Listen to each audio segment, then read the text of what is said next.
Wisst ihr, dieses eine Video hat mich ein Jahr gekostet und heute zeige ich euch endlich, wie ihr ganz einfach Kaiserbrötchen zu Hause macht.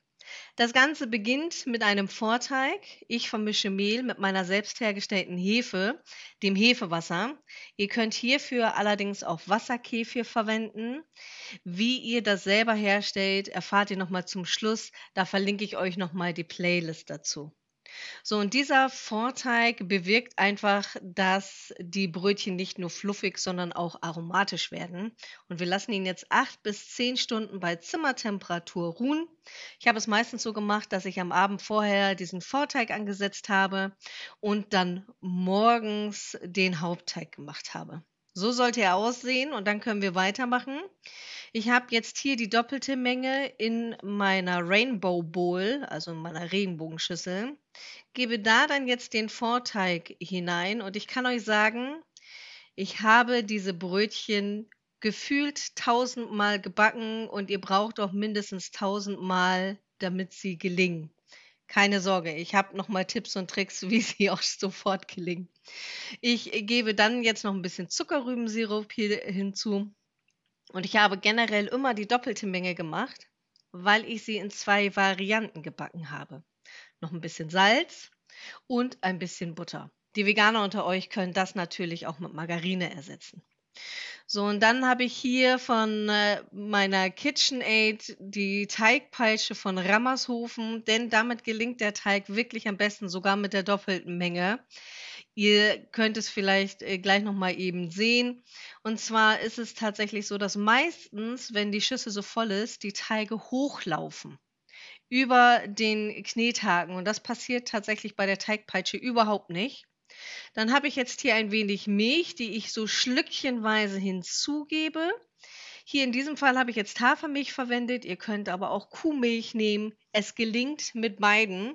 Ist wirklich erprobt. Ich habe alle Varianten ausgetestet in dem letzten Jahr. Und die Mitglieder habe ich natürlich auf dem Laufenden gehalten, die ich hier auf YouTube habe. Und einer, selber Bäckermeister, sagte: Mensch, Emma, wann machst du das endlich mal mit den Kaiserbrötchen fertig? Es reicht so langsam mit deinen Updates hierzu. Und ja, er hat recht und deswegen gibt's sie heute endlich. Und die sind wirklich so lecker. Also ich habe eine Zeit lang in Süddeutschland gewohnt und da sagt man natürlich Wecken beziehungsweise Kaiserwecken oder Wasserwecken werden sie auch genannt, zumindest dort, wo ich gelebt habe. Wie ist das bei euch? Worunter kennt ihr die? Kaiserbrötchen, Kaisersemmel? Schreibt es mir bitte unbedingt in die Kommentare. Den fertigen Teig gebe ich jetzt in eine Glasschüssel, denn da kann ich am besten beobachten, wie er sich entwickelt. Und vielleicht habt ihr es gerade noch mal gesehen, wie schön sauber die Schüssel war. Also, das liebe ich an der KitchenAid und ich habe ja auch eine Kenwood Cooking Chef, aber ich muss tatsächlich gestehen, mittlerweile benutze ich eher die KitchenAid. So, und dann habe ich hier einen Tipp. Und zwar ist das Handfalten ein bisschen aufwendiger. Und wer die zum ersten Mal macht, besorgt euch diesen Stempel. Ich verlinke euch natürlich alles wie immer. Genauso das Rezept unten in der Videobeschreibung. Und das habt ihr aber auch noch mal zum Schluss. Pausiert dann das Video, macht euch einen Screenshot. Und wenn ihr mehr solche köstlichen Rezepte haben wollt, unbedingt den Kanal abonnieren und wenn ihr wollt, teilt das Video, dann erfahren auch andere, wie einfach und leicht das Ganze geht. So, das ist jetzt eine Hälfte des Teiges, beziehungsweise die normale Menge, die ihr jetzt hättet, wenn ihr euch an das Rezept haltet. Und das teilt ihr jetzt erst einmal in 8 gleich große Stücke. Ihr könnt das Ganze selbstverständlich auch abwiegen. Ich persönlich finde, für den gebräuchlichen Alltag zu Hause ist das völlig in Ordnung so. Ich halbiere mir die Kugel immer. Nehmt ein bisschen Mehl zur Hilfe, denn ein wenig klebt der Teig. Ich mache das immer gerne mit meinen Mehlstreuern. Ihr könnt das aber auch so per Hand machen. So, und dann mit der Teigkarte einfach hier durchtrennen. Ich mache das so, dass die Hälften dann nochmal halbiert und dann geviertelt werden. Und dann schleife ich jedes einzelne Stück schon mal rund und lege es erstmal zur Seite, damit es entspannen und ausruhen kann. Wenn ihr merkt, es klebt, einfach noch ein bisschen nachmähen und die Kugel darf dann jetzt erstmal ausruhen. So, und das Ganze macht ihr dann wirklich mit ein. Ihr könnt das auch von außen nach innen falten, dann kriegt ihr noch mehr Spannung da drauf. Ihr könnt es aber auch einfach nur rund schleifen, so wie es für euch am schönsten ist. Selbstverständlich funktioniert das Ganze auch auf der Arbeitsfläche noch mal ein bisschen besser. Wenn ihr da schleift, ein bisschen ohne Mehl, das ist dann einfacher, und wenn ihr es dann runternehmen wollt, ein bisschen Mehl drüber streuen und dann mit der Teigkarte zur Hilfe, klappt optimal. So, das wäre jetzt das Erste. Wir machen die Variante mit dem Stempel zuerst, denn das ist die einfache Variante.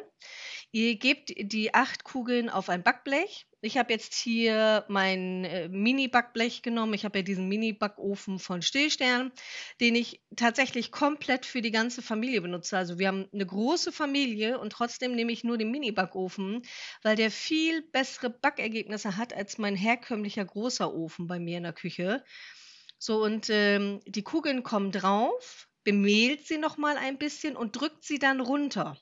Im ersten Moment hört sich das ein bisschen merkwürdig an. Macht ihr das nicht, werden das eher Kugeln als schöne Brötchen. Deswegen wirklich gut runterdrücken. Wenn sie kleben, noch mal nachmähen und dann lasst die Brötchen 30 bis 60 Minuten noch mal ruhen. Nach dieser Zeit am besten noch mal mit Mehl bestreuen, denn ansonsten wird der Stempel, den ihr dann benutzt, noch mal kleben und das ist tatsächlich, schwierig dann rauszubringen. Es gibt auch extra noch mal so andere Stempel. Ich hatte jetzt quasi diesen Fußballstempel, den finde ich genauso passend. Schaut sonst noch mal eben in den verlinkten Sachen, falls der euch nicht gefällt. Da gibt's auch noch Alternativen, aber ich finde, die haben eine ganz tolle Form und sind super einfach und das Ganze ist wirklich schnell gemacht und sieht sehr professionell aus.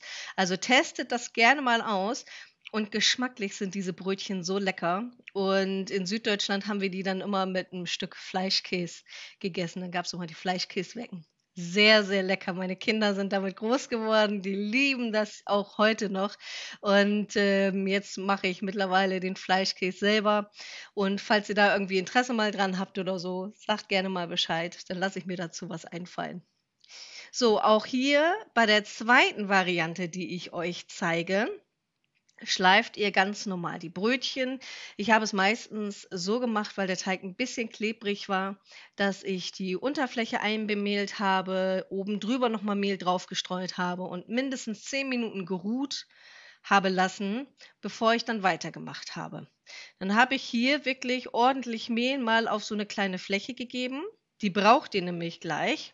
Und zwar nehmt ihr dann die ausgeruhten Stücke und drückt sie flach. Das könnt ihr theoretisch auch mit dem Nudelholz machen. Es reicht aber, wenn ihr das mit den Händen so runterdrückt. Und dann werden die Handsemmel, wie die auch manchmal genannt werden, gefaltet. Und zwar von oben in die Mitte und dann festdrücken. Wichtig ist, dass ihr viel Mehl trotzdem benutzt, aber so wenig Mehl, dass es noch klebt. Und dann 5-mal insgesamt hier einmal drücken, beziehungsweise das letzte Stück wird dort reingeschoben. Ich zeige euch das gleich noch mal von einem anderen Winkel. Und zwar, ihr nehmt so ein Brötchen, drückt es schon mal ein bisschen flach und ihr könnt sehen, es ist schön entspannt, weil es genügend Zeit zum Ausruhen gehabt hat. Wenn ihr merkt, dass es immer wieder zurückgeht, einfach noch mal kurz ruhen lassen. Dann hat es noch nicht genügend Zeit gehabt. Und falls ihr Lust habt, das Ganze noch mal mit Sauerteig zu sehen, auch hier schreibt es mir bitte gerne in die Kommentare, da lasse ich mir gerne was einfallen. So, und wichtig ist, dass ihr das ordentlich fest drückt und das letzte Stück wird dann dort hineingegeben, wo ihr die Daumen drin habt. Das ist quasi so ein Platzhalter. Und dann ganz wichtig, die müssen jetzt umgedreht liegen, am besten noch mal ordentlich einbemäht, sonst werden die nicht so schön. Dann ab in den Backofen und das sind die mit Stempel und rechts die Handsemmeln. Und ich bin schon sehr auf eure Ergebnisse gespannt und freue mich, wenn wir uns dann in diesen Videos wiedersehen. Ich sende euch viele liebe Grüße und freue mich auf euch. Eure Emma.